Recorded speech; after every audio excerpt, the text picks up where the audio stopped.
today I'm back on the bullet train, on probably the longest trip I've ever done to a park. I'd be starting from my hotel in Hiroshima and heading south on the bullet train, travelling at approximately 170 miles an hour. I'd enter Kyushu, the southern island of Japan, and proceed past Fukuoka to a city called Kurume. After that, it was a local train to Omuta, and finally a bus to the park, Greenland. So why was I travelling all this distance? Well, the main reason was to ride a roller coaster that looks like a dinosaur. The coaster in question was Gao, or Geo. I wasn't entirely sure how to pronounce it, but unfortunately when I arrived it was closed. There was a sign outside saying it was due to weather, or at least that's what Google Translate told me. I suspect that sadly it may be a bit too windy for Gao today, or Goa, Gao, however you want to pronounce it. There is a bit of a breeze going on, slightly more than a breeze. Now I've said that, it's died down so you won't be able to see. But it strikes me as a sort of coaster that is at great risk of valleying and stalling if it's a bit windy. So hopefully the wind will die down later. So if you look at the difference between the height of the lift hill of Gao and the height of the turnaround, there isn't really all that much difference. And I suspect that if it's windy like it is today, then it's got a real risk of valleying in this sort of region. Sadly, it looks like Geo is down for the whole day, likely due to the weather and wind. In a way though, it's not the worst thing that could happen. I think the most distinctive thing about this coaster seems to be more the visual rather than anything else. I mean, the layout, it doesn't look all that interesting. There's a lot of just straights and unbanked corners, and not that much else, to be honest. It's long and it's got a lot of track, but the track isn't that interesting. The only interesting thing about it is the Stegosaurus that's built into it. Leaving Gao behind, I went on to explore the rest of the park's coasters, starting with Grampus Jet, a suspended swinging coaster. It provides a very gentle, swooping ride, and is the only coaster of its kind operating in Japan. The trains are painted to look like killer whales, and they ride along an ocean blue coloured track. There is, however, something a little bit unusual about this coaster, as I found out after riding it. So I've just ridden this coaster here called Grampus Jet. It seems also a bit of a Frankenstein of coasters, as according to RCDB, it's built by Vekoma but has Addo trains on it.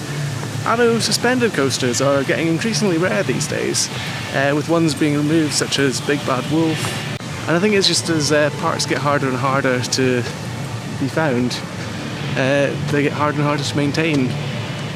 Like I said, this one's quite unusual because, yeah, it seems to be a bit of Addo, a bit of Vekoma. The track itself, it's not the most exciting track in the world. It's lots and lots of figure of eight sort of style patterns, but for the interesting factor of it, well, for the novelty factor of it and the fact that, yeah, it's still got these Addo trains on, but is Vekoma, then it's worth riding. And also, I don't know what a Grampus Jet is, but it seems to be killer whale themed for whatever reason. I've since learned that Grampus is apparently a common name for the orca, or killer whale, just not common enough for me to know.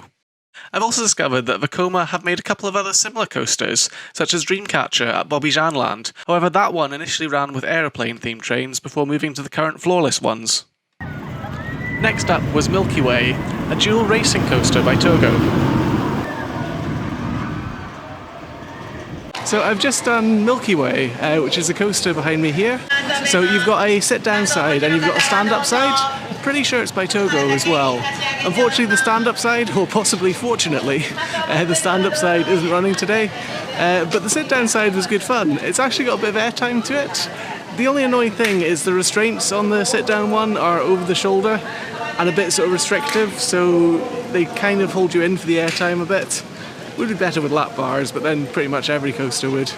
It's got a reasonably intense helix as well. One thing I found it does actually feel quite a short coaster, despite looking very big. I think it's just because it's got the two tracks to it, which makes it look bigger.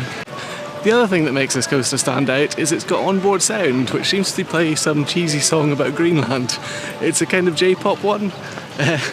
Very loud as well on the trains. It's synced up to the track though, so that's at least something. On the first drop it goes green. It's good. After checking out the coasters at the front of the park, I continued to explore and see what else the park had to offer. So one thing I think is a particularly good idea is their Shoot the Chutes ride here has a glass roofed boat to it, so that even if it's cold and wet, then you don't have to get wet. Well, more wet than you would be originally. I think water rides, particularly in the UK, don't make a lot of sense because it's never warm enough to do them, and you don't really want to be going around wet all day. So it's a really good idea to have like the option at least to do the ride but not get soaked. So behind me is Sphinx, and it's a bit of a weird coaster.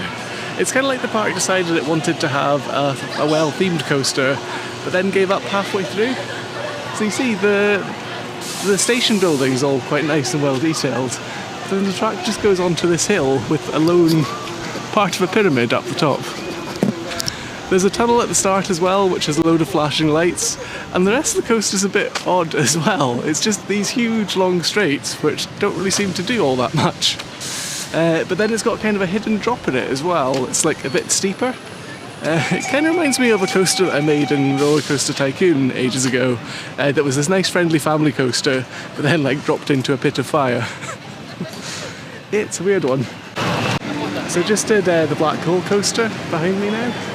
It was a laugh. It's a powered coaster indoors in kind of the dark, but not that dark. And there's a whole load of fairy lights there to pretend to be stars. The exterior of the building, however, did look reasonably funky. The colour scheme wasn't quite as garish as the other big coaster I did that day, Ultra Twister Megaton. The lurid colour scheme even extended to the trains, with a blue, pink, black and red train all on the track. Just like the one at Nagashima though, there's a huge jolt when you go on the tilt track. So just did my second ever Ultra Twister, this time in the back seat. I've got to say, that first drop and first airtime hill in the back are pretty intense. You get some serious ejector air on the drop in particular. It's a bit nuts. Well, the whole coaster's a bit nuts really. No matter how you brace for it though, there's this jolt at the end before the changing track, which gives an absolute massive jolt. Tried to brace for it both times, but you still just get thrown into your harness.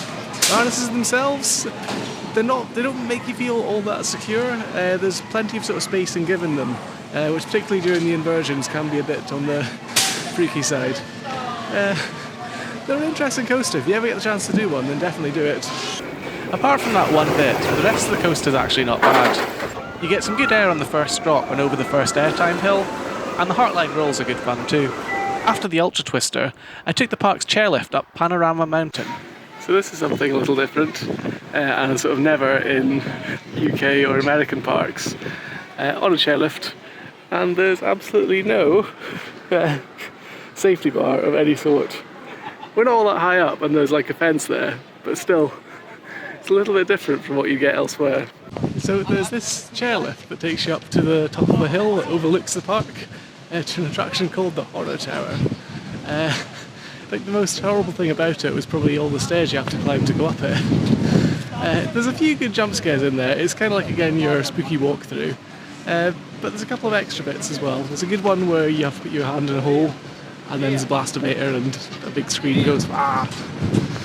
But it's a laugh. It's on 2 different floors. The top one's up an awful lot of stairs, as you might be able to see from the tower. It looks quite funky though. It looks like there's kind of like a lightning bolt on it. That'd be cool at night. And you get a lovely view of the whole park from here.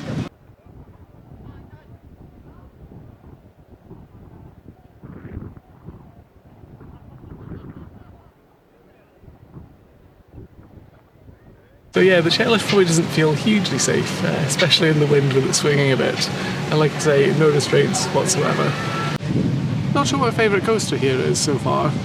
I wouldn't say there's been anything that's been outstanding other than Gogo. I'll have to find out how you pronounce it.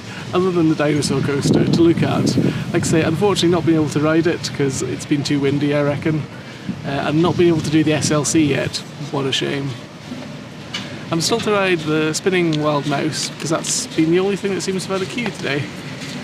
But yeah, in terms of the best coaster that I've ridden today, it's probably been the Ultra Coaster, Milky Way and the Black Hole. The other surprising thing's been just how many weird dark rides they've got here. So I've just ridden the wild mouse behind me, and they've been the only thing today I've actually had to queue for. Possibly due to the slightly weird way they load things, in that instead of loading like one car, sending it, one car, sending it, one car, sending it, they actually send all 6 cars round and then stop them all and then load up all 6 and then slowly send them round again. Other than that, it's a pretty bog standard spinning Wild Mouse. The Wild Mouse would be the last coaster I'd ride that day, as the wind remained too high for Gow to open, and likewise the SLC Neo remained shut. I decided therefore to explore some of the other, more unusual things the park had to offer, starting with a ride called Danger in a Maze. So with a name like Danger in a Maze, and a rocket that big on the side of the building, I figured I had to do it. I kind of had no idea going in what it was going to be like. I half expected it to be like a rotator ride, just from the shape of the building. But it was a strange walkthrough/puzzle thing that didn't make a lot of sense to me even after reading the English instructions. You had to solve puzzles and find skeletons, and somehow that led to defusing a missile. Yeah, I didn't really understand it either. The instructions almost made some sense, but just the complete lack of any context was confusing. How exactly does finding skeletons stop a missile? There was also a secondary challenge involving bats that seemed to make even less contextual sense. After escaping Danger in a Maze, I made my way onto the next ride. So just did whatever this is behind me. It turns out it's a shooting dark ride. It's not actually bad, it's very short, it's only got about 3 scenes to it. But it's got sort of laser guns you shoot and sort of Japanese anime style monsters that move around. It's got some good lighting effects actually, better than I was expecting. The exterior of the ride was also very well decorated, and it wasn't the only well decorated building they have there. So just did the 4D theatre. I'd probably say the best thing about it is this awesome building with a dragon coming out of it. The theatre thing itself, it was alright. It was a little bit on the dated side again. It was of 2 Japanese schoolgirls going out against zombies and monsters, basically. The start felt very, very similar to Resident Evil 4, where it's got like a scary village with people with eyes and everything.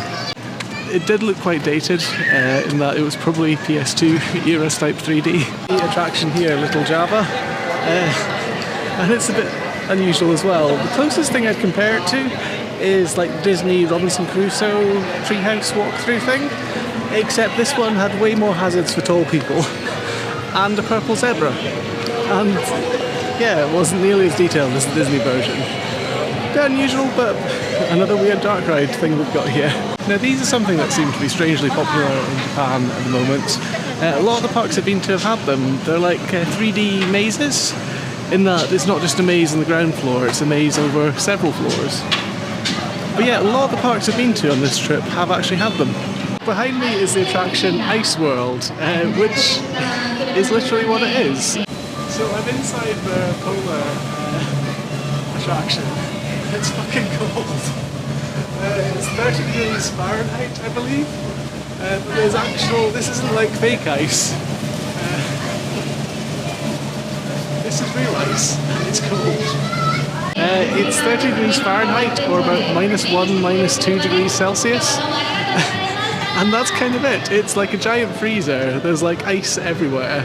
There's some static models of like mammoths and penguins. It's kind of funny, because like even on today's a pretty warm day today, but even then it's like too cold. There's like refreshing cold, then there's like -1. So there seems to be a whole section of strange dark rides in this park. I just went through the one behind me, which is a haunted hospital. It's kind of like a family-friendly one, so it's like cartoony sort of spooks. But there's some really quite weird bits in it. Like there's one bit with like little cartoony monster things, but they're in like incubators, and it's obviously like sort of old medical waste incubator sort of thing, because they look sort of real rather than sort of the cartoony style of everything else. It's kind of a little bit weird. You also have to carry around this, for want of a better word, like glow stick that I'm not entirely sure what I was meant to do with. You put it in a box at the end that gives you a score, I think. It's the wonder of like visiting a park, not speaking any Japanese, and just trying to figure out what the hell is going on with some of these rides. So next up in the tour of strange dark rides we have here, there's this, what of a better word, ghost train. I think it's called Hell House. It's not bad. You wear headphones as you go around, as seems to be quite a common thing in Japan, and they're really good with the 3D positional audio. Like, you can hear things coming from different sort of areas of the room, things behind you. It's quite well done in that respect. Yeah, it kind of feels a little bit on the dated side. Like, all the animatronics, they only have one or two sort of emotions. There's one sort of good jump scare at the end, but other than that, it feels like a ride that's sort of had its time. Definitely worthwhile doing though, like for nostalgia, if anything, and just to see like a proper Japanese ghost train. You do actually go around in little carts. Like I say, you have the headphones on. It's atmospheric at least. So there's this display of vehicles underneath this dome bit. It's a bit of a strange collection. So there's the usual police cars, ambulance, fire trucks. But then it's got things like buses and taxis, and it's just like, why? Also there's a Zambini, which is even more random.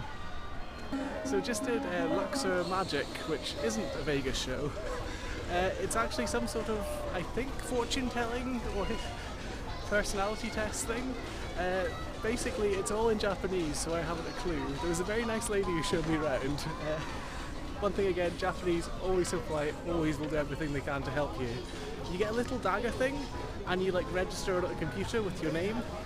Then you go around sticking the dagger into various things. So like you may stick it into a bird shape, or like round about a sarcophagus thing, and depending on what you choose, you end up with one of these, for which I'm 71% something. I don't know what I'm 71%, but I'm definitely 71% of it. So either it's told my fortune, or prophesies my death, something like that. We shall see. I will try and translate this at some point. It turns out, at least if Google Translate is to be believed, that the 71% number was my pyramid power, and the rest of the sheet goes on to describe my psychological tendency, stability of mind, deep psychology of love, and finish with some advice to take from now on. It was probably a usual cold reading bollocks though. So I had fun here today at Greenland. It's a park that I knew very little about before coming here. The only thing I pretty much knew was that it had a big dinosaur coaster in the middle. There's been a few spites today, unfortunately. Didn't get to do the SLC, or suspended rooping coaster as it's referred to in the merch. Didn't get to do the stand-up version of Milky Way, and of course sadly didn't get to do Gogo. I'm sure one day I'll ride it and one day I'll know how to pronounce it.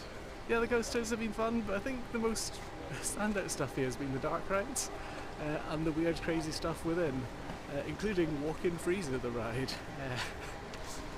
Also the weird family horror thing with the incubators, that was odd.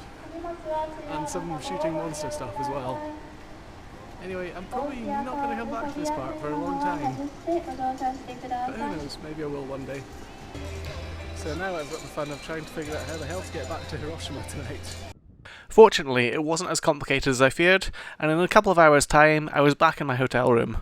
The next day, I'd be travelling back to Nagoya, and would end up on one of the most unique rides I'd ever done. Thanks so much for watching, and I'll see you again in another video very soon.